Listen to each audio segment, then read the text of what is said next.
Good evening. This is Law Portia and Parshas Tetzaveh. Now, before I proceed, I would like to make this the Portia an Elias Neshama for Levi Shimon ben Samach Shalom, whose yahrzeit was this week, and again, maybe an Aliyah for his Neshama. Now, this Portia has a few interesting things connected to it. First of all, it's always written in the week in which Adar Zion Adar, the seventh day of Adar, occurs. And one of the significances of that is that was both the birth date and the yahrzeit of Moshe Rabbeinu. He lived 120 years, and on many, many years, it's also the parsha in which Shabbat Zachor is said, which is talking about the elimination of Amalek. It's a mitzvah that we have to stamp on Amalek. It appears in Sefer Devarim. It's a mitzvah for all Jews, men, women, boys, girls, everybody. Now, the question I wanted to discuss is, I have to briefly summarize in the Parsha, is why, two questions. One, why in this Parsha, which begins with the following interesting pasuk. It says, Ata siva et bnei Israel, Yechach eleka shemen zayit zach, and ketziv l'meor la'olos ner tamid. You, Moshe, must command, it's a Jew. Whose Jew is no Moshe. Ata siva obviously means Moshe. Must command the Israelites to bring you clearly illuminated oil made from hand-crushed olives to keep the lamp constantly burning. Now, the question is, why isn't Moshe Rabbeinu's name addressed? Are we coming to that? After that, it talks about all of the clothes of the Kohen Gadol Aaron and his sons, as well as the things he wears, like the ephod and many other things. And after that, it then goes, after discussing outfit and the other garments, talks about how the Kohanim are going to be consecrated to serve as to serve in the temple, serve Hashem, and that's how the parsha is completed. Now, a very interesting question is, what does this have to do with Amalek?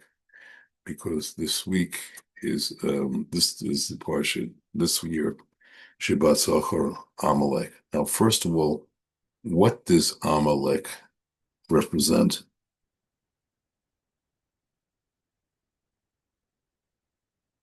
That is question number one. Question number two is, how does it tie into the parsha? Now, getting back to Amalek himself, what does he represent? He represents the negative forces. As I explained a few weeks ago, it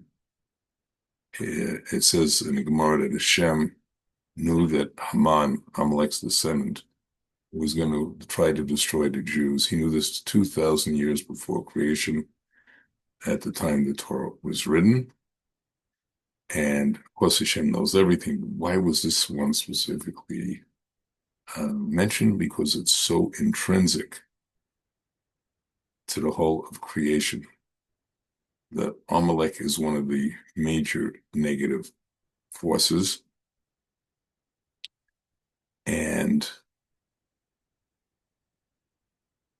his mission is he doesn't believe in anything. Everything is random, no recognition of God. He's cold, he's arrogant. And if you contrast him with Moshe Rabbeinu, Moshe, on the other hand, they said, as Hashem says later in Sefer Bamidbar, he was the most humble of all men. As great as he was very humble. A totally opposite of Amalek. So, what was his arrogance? Why did he attack the Jews coming out of Egypt? His logic was this: if he did that, he could take away their sense the people feared him, all the nations feared him. And as the Ramban explains, even though, here's an example, somebody has a boiling hot tub of water, he or she jumps into it, they'll get very badly burned, but it will also reduce the temperature of the water. And this is what Amalek was trying to achieve. If he could show that the Jews were vulnerable to attack, that strengthened, that served its purpose to show that in other words, that God is not powerful, everything is random. And that's what the nations, as Gemara explains, said later. This is all the conquerors. We got one right now in Iran, leaders in Iran who thinks their mission is to destroy Israel and take over the world. In any event, what happened? He is ultimately going to be blotted out from under the heavens. At the time of Mashiach, the evil influence will disappear. Now, what does this all have to do with the Mishkan? Just before I get that, I'm going to speak about why is Moshe's name not mentioned. Moshe was such a humble individual that it says, previous Parsha,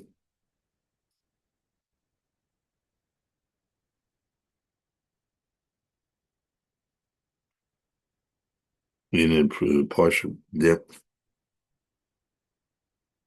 he was going to said that the people should be forgiven for the same Diego's Sahab. If they weren't, he wanted to be blotted out from the Torah. He was so humble that rather have his name disappear from the Torah, and he mentioned of him if it will help save the Jewish people. Now, Hashem did forgive the Jewish people, as Moshe asked, with certain conditions. So why did his name have to be erased? Why wasn't his name mentioned? Because when a tzaddik makes a conditional vow saying, if, in other words, if you say rescue, give the people, I'll be present. If not, please erase my name. So why did that happen when Hashem did not destroy the Jewish people? And it's explained that when a tzaddik makes such a vow, such a conditional vow, that even if the condition is not carried out, he is required, it's required to be carried out in some sense. So Moshe wasn't eliminated from the book, but his name is not mentioned in this parsha. But it says at the beginning of the parsha that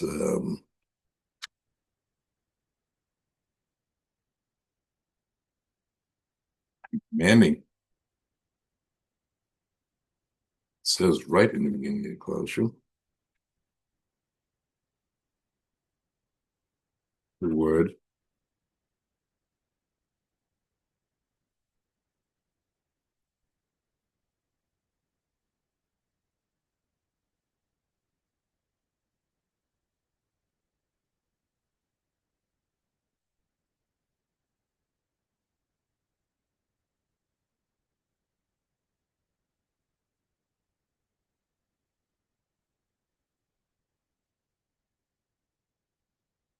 tצוה. Who's the answer to Bnei Israel? Hashem's talking to Moshe Rabbeinu. The whole parsha, he is giving the instructions of Hashem. So the basic reason I've just given for Moshe Rabbeinu, because of what he said, so it will be carried out in a sense, even though his name was not alluded in the Torah. on a deeper level, it's showing that there was some very higher level spiritual aspects of Moshe Rabbeinu that did not require his name, because at that point he was on such a level, he was together with Hashem in every sense of the word, so he did not need to be mentioned by name. This is in sharp contrast to Amalek, who was arrogant, wanted to be the center of attention, was trying to wreak all kinds of havoc. Now that is one comparison. There are others.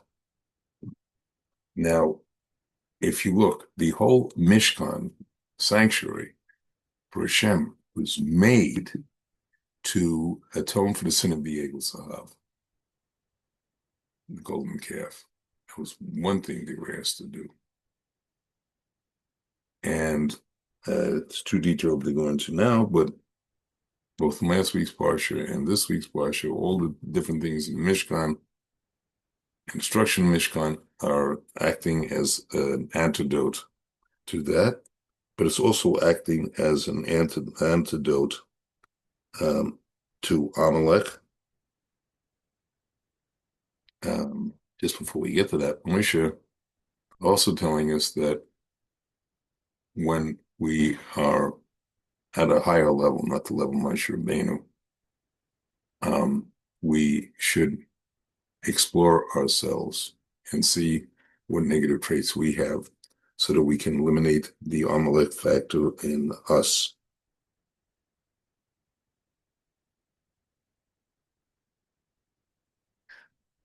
Now, again,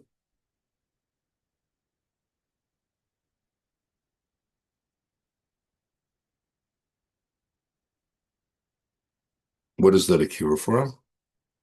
The plate that Aaron wore on his forehead, the seats, the tones for brazenness. How does it do that? It's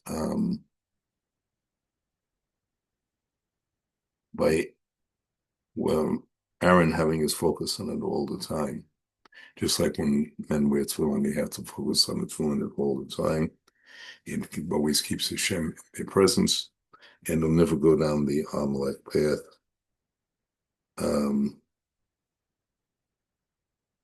Now,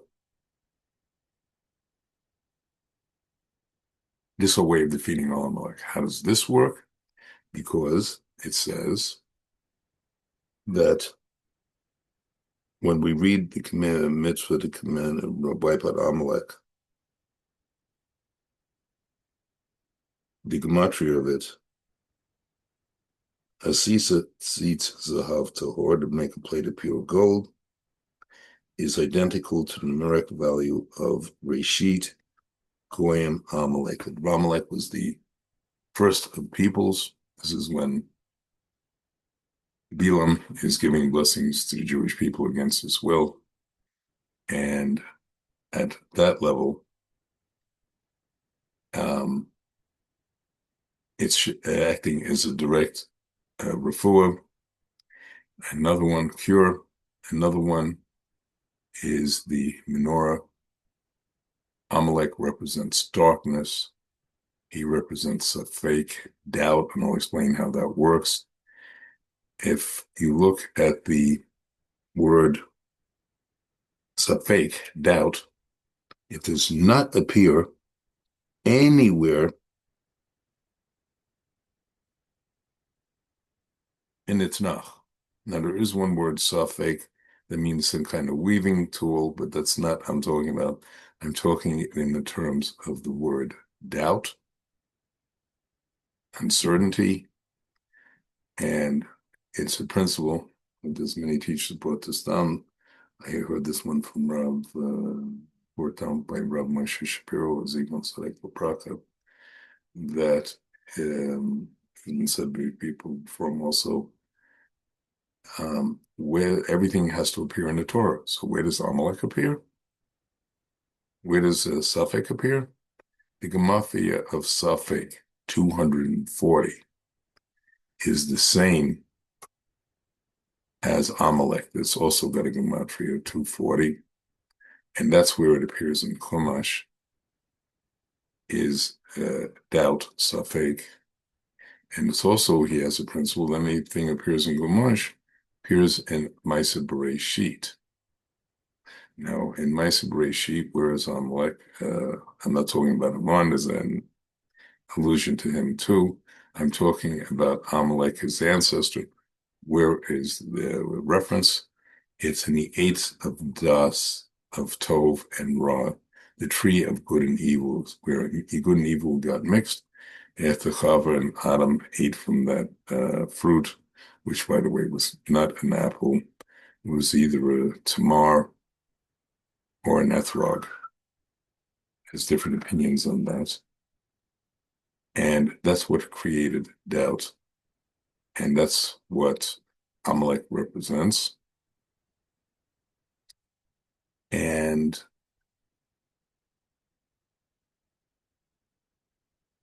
he needs to be countered. He's countered also by the menorah, which is the continuing light, the Tamid, light that has to always stay.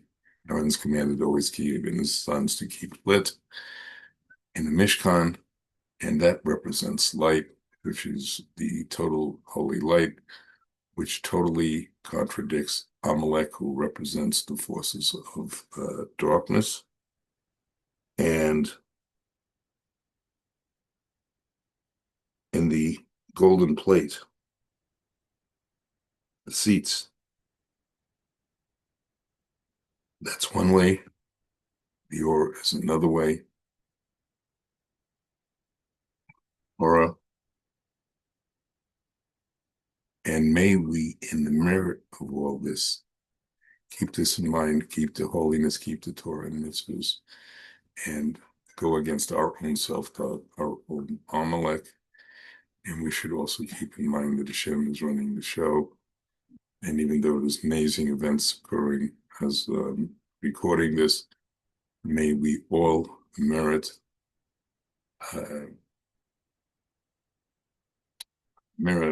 miracles. We've had many in the last, since October 7th, we have many more. And may, just as Haman was destroyed in the story of Purim at this time of year, may we merit the modern version of Haman, who interestingly enough is in Persia, merit the same fall and destruction along with his regime. Good Shabbos, Shabbat Shalom, and